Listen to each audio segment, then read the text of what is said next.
So if you're part of any group in the internet, for example, PUA, MGTOW, Incel, Feminism, these groups are designed to suck you of all form of self-autonomy and really suck you of any form of independent thought. If you start to blindly follow what other people are saying in these groups, you're going to end up with no sense of who you are. So listen up. I think we all have to go into and just trust us to like. So me, I was part of many groups, the sort of personal development group, the biohacking group, the PUA group. You want to feel a sense of togetherness, right? You want to feel a sense that there's other people like you that are doing the thing. And this is why I joined these groups, right? I struggled a lot with confidence with women and with meeting the opposite sex. So I joined the PUA group, right? Where they teach you basically how to become more attractive, how to become more confident around the opposite sex, how to date and all these stuff. And that's what I learned. And it is great. If you're in that community, you want to learn things, but there are certain limitations to these groups. And that was the problem with me because I realized, after many years in that journey of PUA, I realized that, it wasn't for me. There was something that was I thought there was something off about this community was like how everyone thought the exact same. Trying to keep track of like your successes and how many results you had and all that, and how many numbers you can get, and it became like this very sort of it's very like materialistic community. And then when I got into a relationship, I realized there were so many things, so many limitations to what the PUA community taught me, so many things that no longer apply in relationships, so many things that actually can become toxic in relationships. And it was just I had to like break all of this paradigm that I learned from all these years of brainwashing from PUA because it was not healthy. Because really it is like a cult. It is like a freaking cult, these groups, right? These self-help groups or these whatever, every sort of group on the internet is like, even subreddits, if you ever been on Reddit, there's like, for example, I'm part of this group called Decaf because I want to stop drinking coffee. The rules is like, never say anything good about coffee. They don't want counter evidence to their beliefs, right? Coffee companies, they don't want studies that say that coffee is bad for you. Because of this sort of confirmation bias in these groups, it keeps the delusion going further and further. Now, you might be thinking to yourself, well, I'm never going to become a cult member. I can think for myself. I can be like I can think for myself. I'm not like a sheep. I'm not going to end up like a follower like all of these people on the internet. But no, I thought the exact same. When you're in a group, when you become so immersed into something, you start to completely forget about yourself. Completely forget about who you are and what you want. It's really about what the group is wanting you to believe, right? When you enter a certain group and they tell you what to believe, right? They tell you what to believe and everyone believes the same thing. And if you don't believe that thing, then people start to call you a chode, start to call you, names, right? If I were to go back to the PUA community and tell everyone, guys, it's all about love. It's all about relationship and love, about forming deep, meaningful relationships. That is how you'll find happiness. If I go in the PUA community and I say that, do you think they're going to take me seriously? No, they're going to call me a chode. They're going to call me a loser. They're going to call me like, oh, you became blue pill again. You became like a white knight, stupid bullshit. Then how to avoid these closed systems, right? All these echo chambers and all these group things. How do you escape that? How do you start thinking for yourself, right? I'm going to give you 3 steps in order to avoid echo chambers. So here they are. So number 1, understand what echo chambers are. According to Wikipedia, an echo chamber is a metaphorical description of a situation in which beliefs are amplified or reinforced by communication and repetition inside a closed system. By visiting an echo chamber, people are able to seek out information that reinforces their existing views, potentially as an unconscious exercise of confirmation bias. So yeah, basically it's a vicious cycle of information. It's a group where the same information keeps repeating over and over again, and it becomes amplified just because more people are believing that thing and more people are saying that thing, right? So for example, there's this common concept in, I think it's in MGTOW and in the incel community, there's sort of like overlaps. They have this phrase called all women are like that. It's AWALT, and I think it's the most toxic generalizing thing ever there is on earth about women. It's extremely sexist. They show one example of women cheating, right? I don't know, just like this stupid article on the internet, and then people just comment, all women are like that. It's like this stupidity. It's complete stupidity. It's just, what's weird about these groups is like these groups, a lot of these groups try to be very logical, try to be very righteous, and try to be sort of like very intelligent, right? Try to seem intelligent, like throw a bunch of facts and a bunch of like scientific studies. But the problem with that is that, you know, these groups are extremely emotionally driven.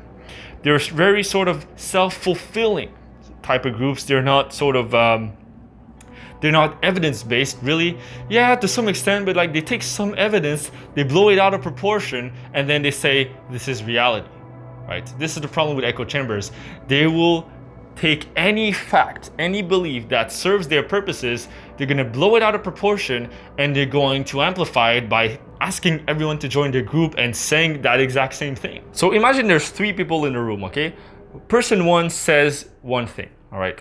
Person 2 hears that thing and they believe the same thing. So then they say that they believe that thing too. So then person 2 says that thing to person 1. Person 1 feels validated about their beliefs. And then person 3 comes in and they hear 2 people saying a thing. And they're like, oh, 2 people believe that thing, I should probably believe that too, right? And then 3 people believe like a stupid thing. And then that just amplifies with a million people. It's not because more people believe a thing that it makes it any more true, right? It's the ad populum fallacy, right? The fallacy that you believe something to be more true just because more people believe it. So here are examples, more examples of closed systems, okay? So I talked about the MGTOWs, men going their own way, the incels, the pickup artists, the PUAs, any sort of self-help groups. A lot of self-help groups are all like positivity only, no negativity, it's like this, you know, very selective sort of thing that they want. So any sort of depression or anxiety groups. This is huge, actually. I remember like I was trying to join a sort of depression anxiety support group, not because I suffer from depression, but because I was just curious about what's going on in these people's minds and, you know, how I could help them maybe. I tried to join a group, okay? And then 2 minutes later, an admin sends me a message. Hey, thank you for asking to join the group, but unfortunately, we don't allow life coaches in the group. Like, what the fuck? They don't allow people who can actually help them. It's a depression group, support group, anxiety group. They don't even accept people who can potentially help them. And her logic was, well, because before there were other life coaches who were trying to, you know, help or whatever and reach out to them to help. Basically, I don't know, maybe probably to sell services, but like, it was just because I was different from that group, they did not want to accept me.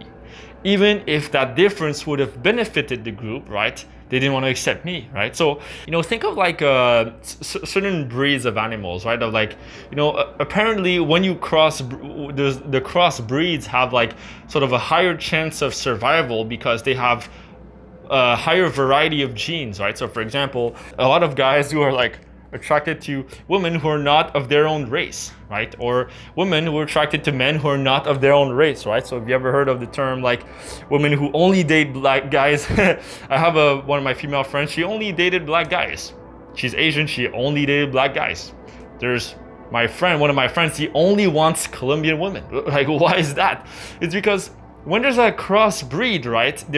Because there's the white person gene and the black person gene, they have all of the antibodies of both races, and they become stronger. It's sort of like this evolutionary thing that the more variety you add to the mix, the more sort of more well-rounded that you become.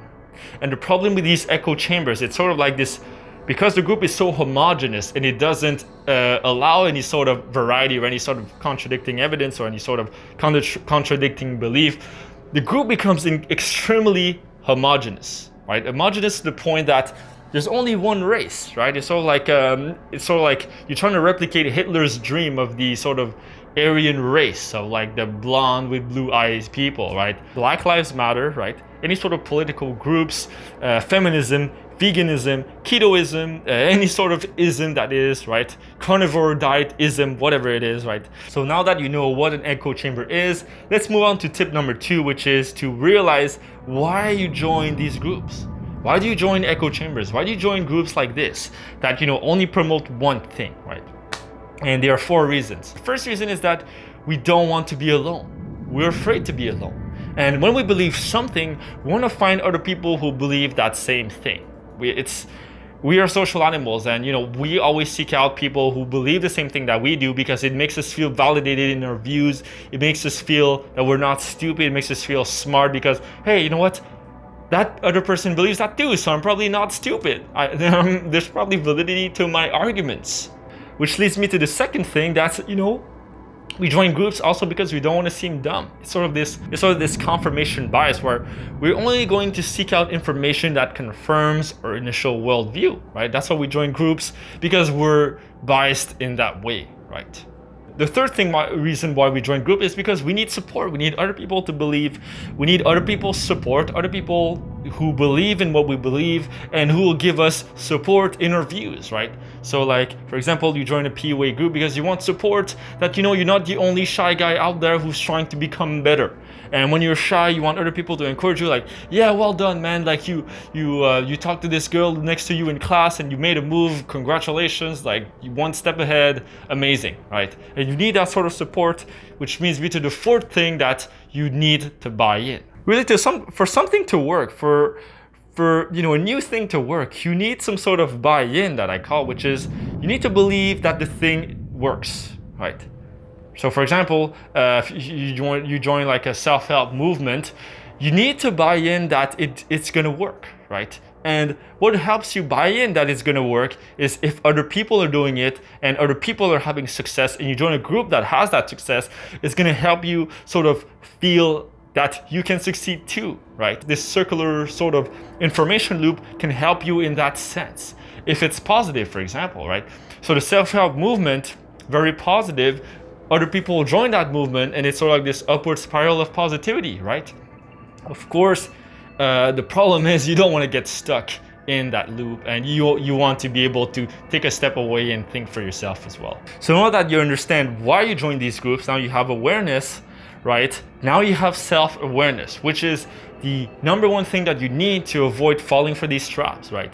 You need to be aware of what you're part of, right? You need to be aware of what your mind is consuming, what your mind is absorbing, because our minds are like sponges. They always take information. And if you need help with more self-awareness, you can book a free consultation call with me where we'll really look into your life and help you find sort of a plan of action as to where you want to go with your life. Link in the description below. And the last thing to avoid falling in echo chambers is to keep an open mind, right? Don't just fall for one group. Don't just follow one single group. Follow many groups and follow contradicting groups and look at different evidence for different things, right? And you want to welcome feedback. You want to welcome feedback from other people. You want to welcome feedback from your haters. You want to welcome feedback from many sources, not only your family, friends, but also other people beyond that, your coworkers, your boss, and any people like that, right? And really, dude, just like spend less time on the internet. If you spend less time on the internet, you're going to be less prone to these things, right? If you enjoyed this video about echo chambers, then you're going to love my video about why 99.9% of people go along the crowd. So you can click right there. I'll see you on the other video. Peace. And this fear of isolation consequently leads to remaining silent instead of voicing opinions. People who have believed that they hold a minority viewpoint will remain in the background.